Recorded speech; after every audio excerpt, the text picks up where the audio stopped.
Today we had the commemoration of the Nakba Day, the incidents that happened in 1948, that Israel calls it the Independence Day, while the Palestinians consider it as being the diaspora of the nation, of the Palestinian nation. What's going on is basically we have a group here of people, which includes students, Israeli and Arab, and professors.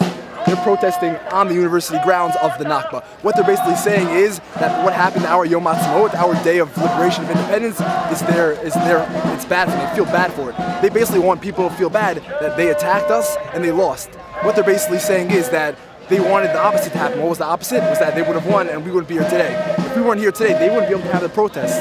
And it doesn't make sense to me. They're contributing to the delegitimization of the state. What's the next step? The first thing is saying that when terrorists attack and we destroy them, that we have no right to do that. What's the next step? Saying we don't have a right to be here?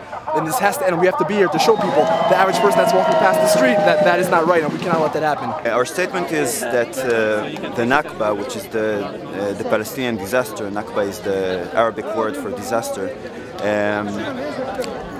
is something that should be acknowledged both by Palestinians and by Jews. I truly believe that the Native Americans consider the establishment of the United States a disaster, and I genuinely support them as an American. I think I would support them. I would support the African slaves, the African Americans that saw the establishment of the United States as a disaster. Yes. I feel awful. I feel that my friends that study with me and I see every day are protesting against something that has never happened, actually, like they say it happened. I mean, historically it's just not true. And it feels like they just want to provoke us and they want to hurt us. That's all they do. I mean, when we try to hang the Israeli flag above their ceremony, they started yelling, I mean, stay there, don't hang this flag, fascists, all kinds of things that have nothing to do with what friends should tell you when you study with them in the same university.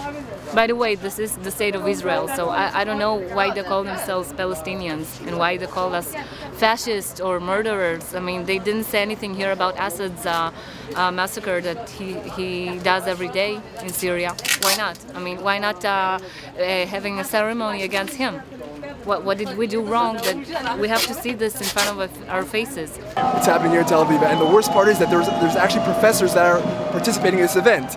What is that saying? What does that say about the university? It's saying that these same professors are teaching their students, not the people like me or the people that are participating here that know a little bit more about what's happening. They're teaching the average person that has no idea what's going on, that what's happening in 1948 was a Nakba, was a catastrophe. They're saying the fact that we won the war was bad. There were times, I mean, I think last year it was still happening inside, all kinds of protests. It was happening inside of a university, in front of all kinds of faculties of philosophy and literature. They were just protesting to release terrorists. They call them like peace warriors and all kinds of fake words. And we did everything to make them not do this inside the university. This is absurd. So now they're doing this outside, which is still wrong, but at least it's not in front of my classroom.